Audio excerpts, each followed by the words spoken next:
Kumusta mga ka-hardcore? Nandito naman tayo para simulan ang panibagong mundo ng Minecraft Survival. Pero hindi ito ordinary survival dahil isa itong hardcore. Isa lang ang ating buhay at isa din ito sa mga pinakamahirap ng Minecraft Survival. Meron tayong hangarin sa Minecraft hardcore na ito. At ito ay matalo ang dragon sa loob ng 100 days at makabuo na din ng only the right armor at mga weapon.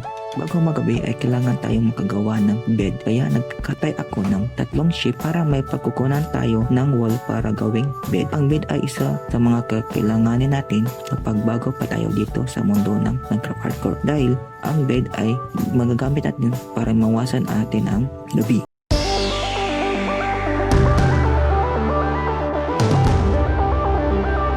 Kumuha na din ako ng cobblestones at mga coal na malapit sa paligid ng ating base. At natapos na ating unang araw dito sa Minecraft Hardcore. Agad ako naghanap ng seeds sa damuhan para ating itanim at may aanihin tayo sa darating na mga araw.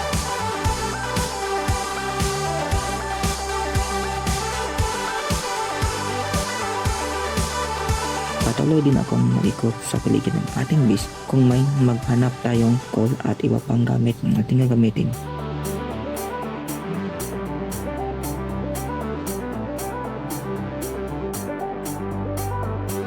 Nangista na din ako sa lawa ng paligid ng ating base para may makain tayo pagsamantala.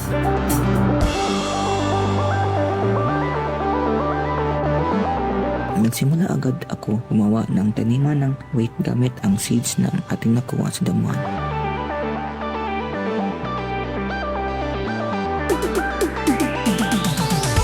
Gumawa din ako ng taniman ng mga sugarcane.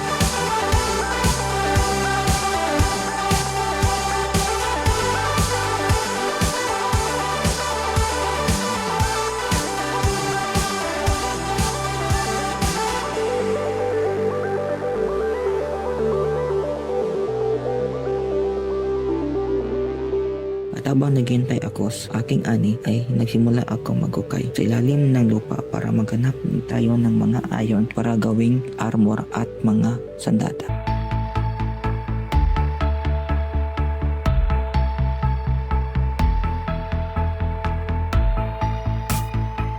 Pero iba pala ang ating nakita dahil isang skeleton spawner at nag-aaway ng mga skeleton.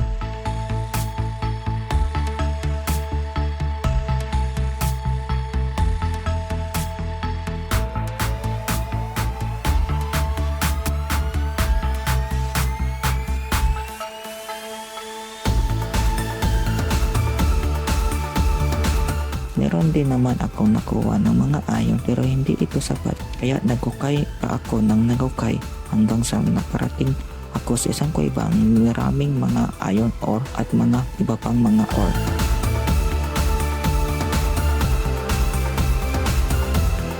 Meron maraming ding kalaban kaya kailangan natin mag-ingat. Nilagyan ko agad ng torch ang paligid para makita ko ang paparating na mga kalaban. Sa ika-4 na araw ay nakagawa na tayo na kompletong iron armor at iron weapon. Gamit ang ating unang iron pickaxe ay kinuha ko ang mga iba't ibang uri ng mga ore na ating nakita sa ating pag-ukay.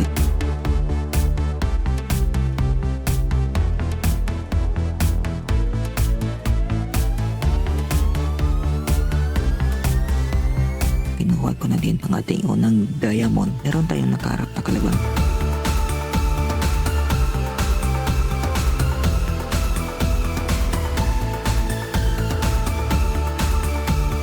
Kita natin ang isang skeleton spawner.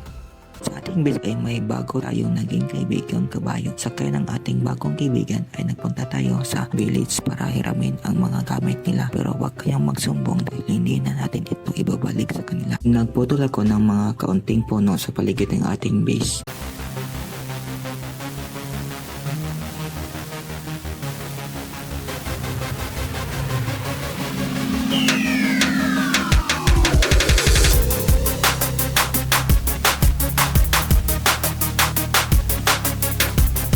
Gamit ang kahoy ay gumawa ako ng kulungan ng baka para ating paparamihin at pagkukunan ng pagkain at leader.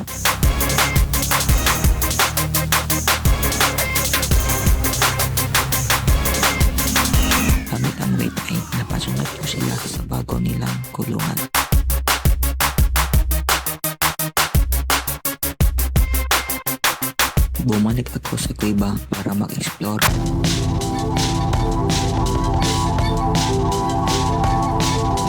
At nakalaban ko ang mga zombie, malaking spider at skeleton at iba pa. Sa dami nila, hindi sila nagtagumpay na paslangin tayo.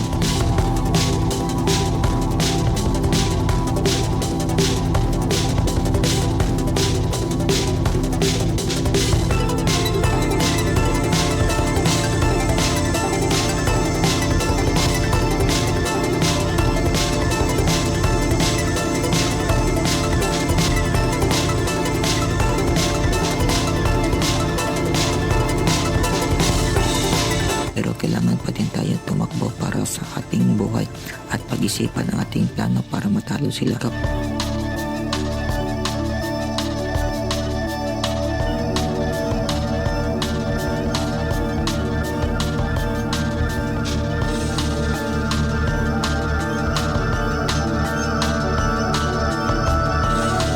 Pagligtas na ang lugar ay doon lang ako magsimulang magkuha ng mga iba't ibang uri ng ore.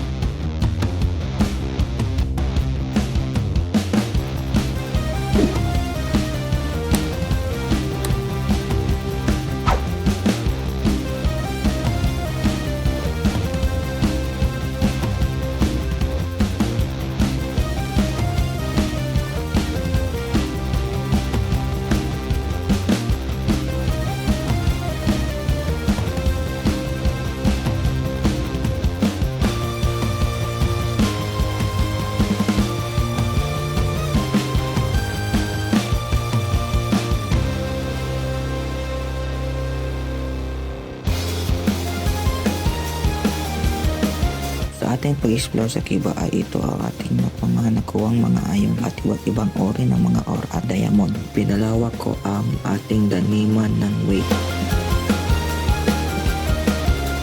Gumawa na din ako ng taniman ng milon, alungan ng mga manok. Nag-harvest ako ng mga wheat para pampakain sa ating baka at may mga seeds tayo ding magamit sa ating farm. Meron na din akong 3 manok na ating nakuha sa paligid ng base. Nag-harvest na din ako ng mga sugarcane para mapalawak pa natin ang ating farm.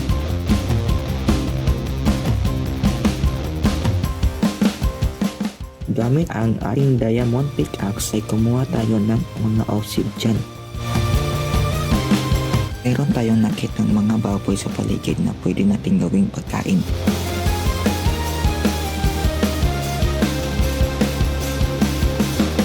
Nangisda ako sa isang lawa para ipakain sa isang pusa na ating nakita. Tagal din ang aming habulan.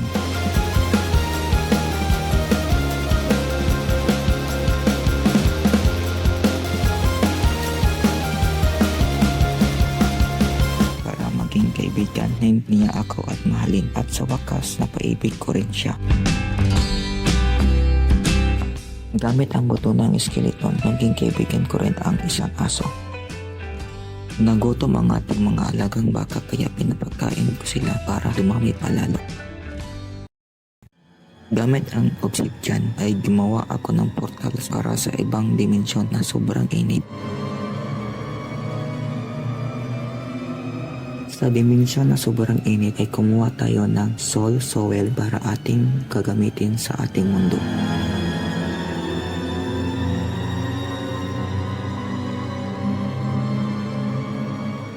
Ginawan ko ng paraan para mapapakinabangan ko ang skeleton spawner para pagkukunan ko ng experience at magamit ko ang experience na makabuo ng malagtas na armor at weapon.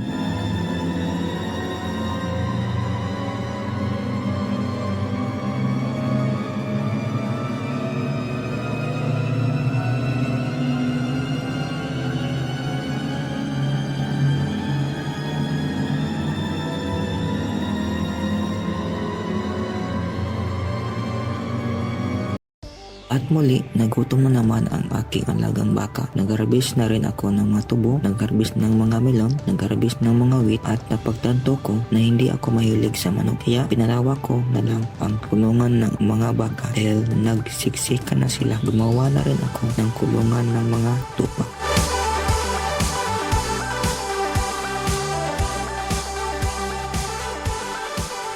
May dalawang daganayon na gustong bumisita sa aking farm kaya dinala ko sila.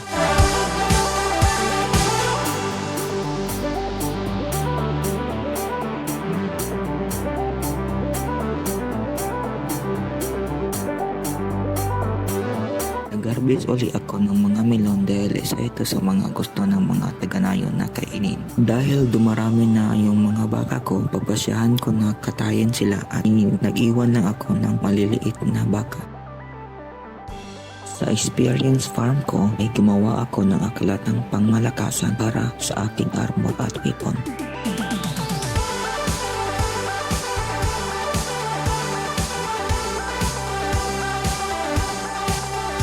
Nilagyan ko ng mga pampakintab ang aking iron pickaxe at diamond pickaxe gamit ang aklat ng mga pangmalakasan.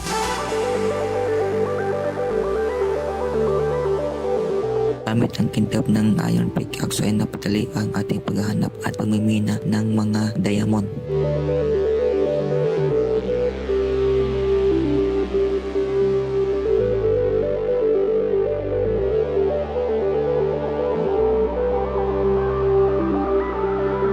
Gamit ang ating nakuwang mga diamond ay gumawa ako ng diamond armor at weapon. Namulikta ako ng experience galing sa skeleton farm para ating magamit sa aklat ng pamalakasan.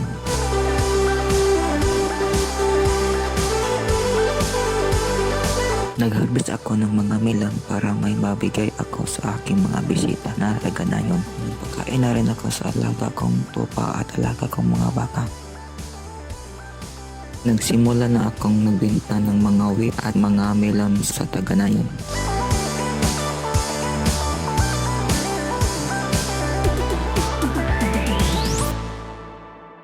Kumalat ang balit na bibinta ako sa farm kaya may dalawa pang taganayon ang pumunta. Pinalawak ko ang lugar ng aking mga bisita.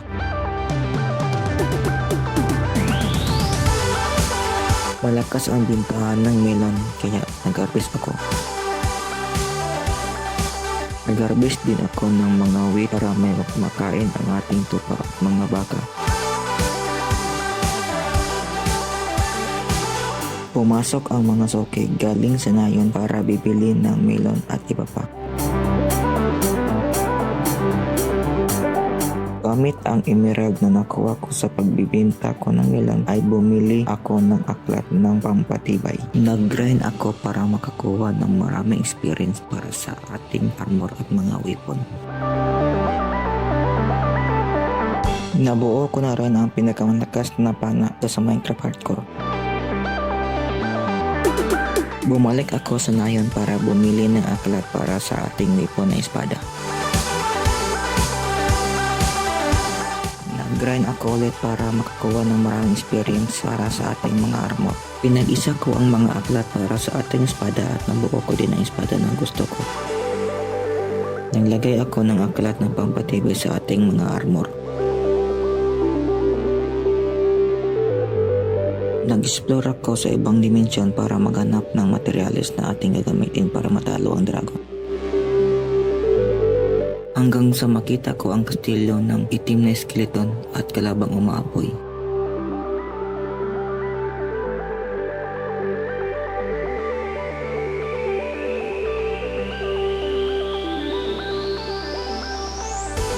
Sobrang dami ng mga kalaban at ni isa sa kanila ay hindi nagtagumpay na pabagsakin ako.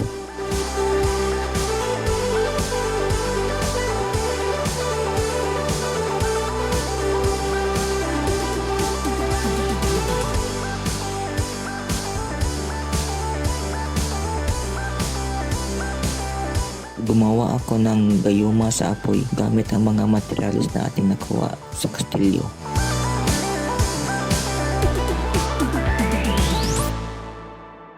Nagsimula na akong maghanap ng mga ancient debris sa ibang dimensyon.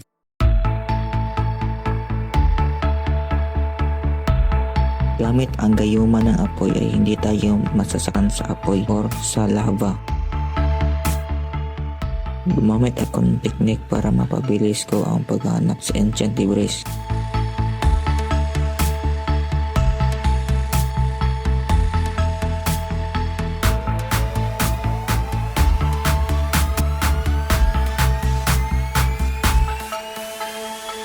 At nakakuha tayo ng 25 na peraso ng ancient debris. Sakto lang ito sa ngayon. Nakakita din ako ng mga kastilyo ng taong baboy kaya sinalakay ko agad ito.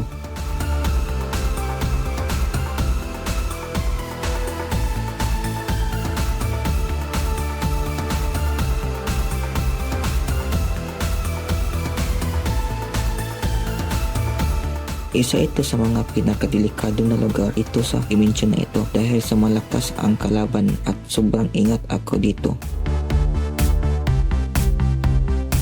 Nakakuha ako ng materials para pang-upgrade sa ating armor at weapon gamit ang ancient debris.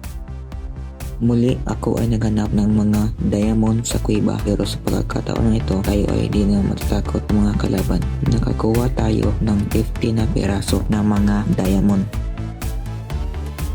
Gamit ang naipon kong mga diamond, pinarami ko ang pang-upgrade nating armor at weapon. Nag-upgrade na din tayo sa netherite armor at weapon natin. Naghahanda ako ng mga materyales para sa ating susunod na akbang at yan ay pagkaroon ng totem of undying bago natin harapin ang dragon. At sa mahabang paglalakbay, narating din natin ang napakalaking mansyon ng kalaban. Marami tayong mga gayuma na ininom para tayo ay lumakas dahil hindi tayo magpagkampante dahil ang mga kalaban dito ay sobrang lakas. Nakakuha din tayo ng Totem of Undying. Ngayon ay ready na tayo sa pagharap ng dragon.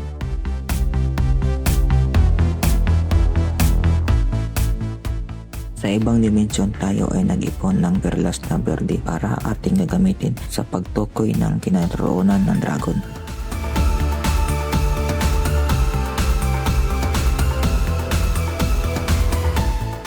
Sinimulan ko na din hanapin ang kinaroonan ng dragon gamit ang Eye of Ender.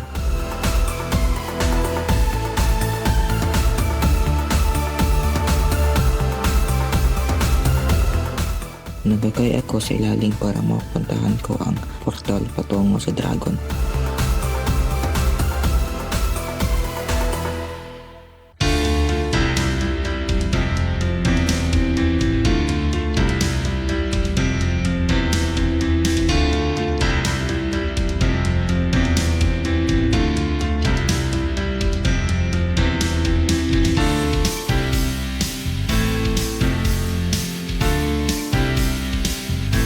At narating na rin ang portal na ito. Bumalik muna ako sa ating base para magpaalam sa ating mga kaibigang hayop pagka hindi na tayo makabalik ng buhay.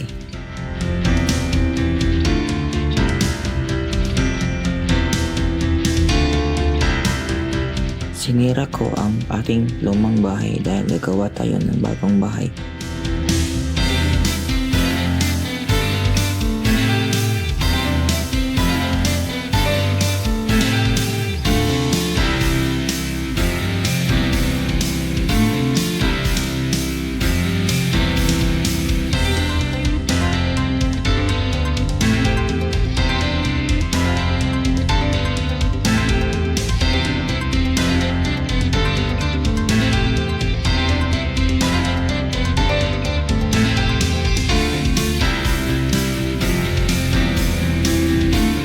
Ito na ang araw ng ating pinaghihintay. Para matalo ang dragon, kailangan muna natin pahinain siya at ito ay wasakin ang mga kristal na nagbibigay buhay sa kanya.